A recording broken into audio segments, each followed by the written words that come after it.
This could be a great way where they leverage the scale that they have on the smartphone iOS app ecosystem and can bring that supply side scale to the macOS. The big problem I see with this is the last little 3 words here. Users paying twice. Let's go to Apple. Apple merged.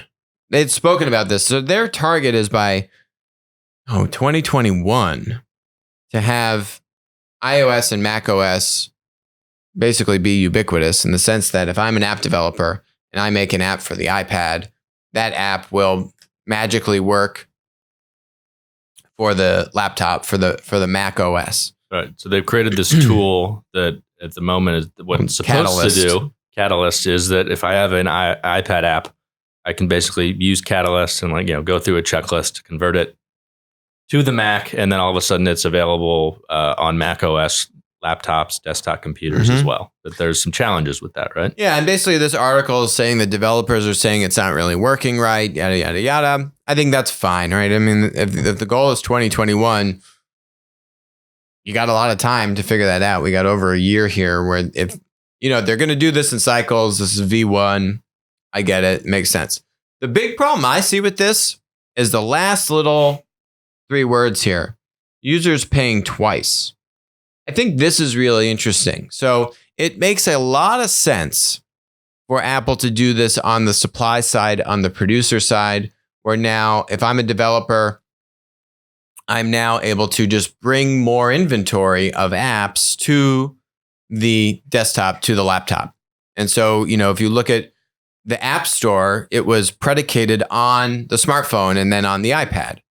And that was clearly the main driver, that network effect, that differentiator to make that platform model extremely dominant and basically why Apple's almost $1 trillion company today, right?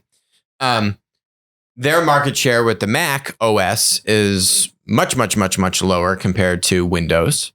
And so this has always been an area where, if I'm Apple and you say, oh, well, what if I could bring the scale of my app ecosystem on smartphones to my computers, right? Because there are a lot of apps that just don't exist for the Mac because there's just a smaller demand base on Mac computers versus on Windows. And so this could be a great way where they leverage the scale that they have on the smartphone iOS app ecosystem and can bring that supply side scale to the Mac OS. Strategically, it makes a lot of sense. This thing, though, I'm not really sure about. I don't think Apple has really kind of figured this out, where you say, oh, okay, well, if the app is being magically ported to my desktop, should I have to pay twice for that? Well, I think part of the reason that exists now is the magical part isn't quite there yet. So there's some effort involved typically in making this actually work well. If I'm an app developer, the challenges, as they mentioned, so the checklist kind of feature, it's supposed to be like, all right, it goes over, but there's a lot of things that are different from a touch screen to a mouse and keyboard kind of form factor. So if you're actually going to do something well, there's a little more investment that goes in it today. I imagine if that eventually gets smoothed out and it really becomes magical, and it's easy to port over, that double pay model goes away. But I think for them to get some initial supply and at least incentivize them, all right, you guys, you can get more money if you do this rather than, it's just more convenient for your users. It makes sense. And I think it will motivate more developers to do it in the short term. I think long-term, that double pay model is probably or almost definitely going to go away. Yeah, I think this is a good example where, how could the platform help put some standards around pricing? So I think what would be interesting is if instead of leaving it up to the developer, where now kind of the developer could be made out to be the bad guy, where, yeah, I'm deciding to charge you twice, even though... Right. There's a lot of negative feedback that this article mentioned of developers saying, hey, I already bought your app. Why are you trying to make me pay for it again? Yes.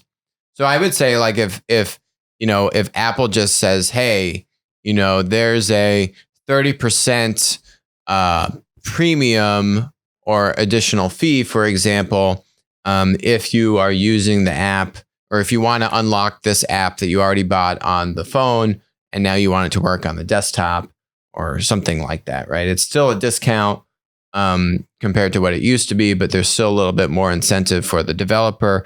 This, to me, from a pricing standpoint, is a place where the platform should help to step in until the market normalizes and you have a little You bit have enough more supply. Yeah, you have more supply. You just have more kind of, the users just have a strong, a given expectation about how this should work. Right. It's kind of the no man's land right now. And you don't want developers to suffer. This is supposed to promote developers to adopt this and bring more supply. So if you can help standardize some of the uneasiness around pricing, always a touchy subject with consumers, that takes a lot of the onus off of the developer.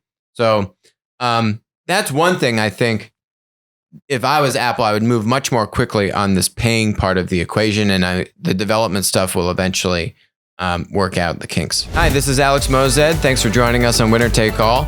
If you enjoyed the content today, which I bet you did, please comment, subscribe, and definitely message me on Twitter when we're doing live streams.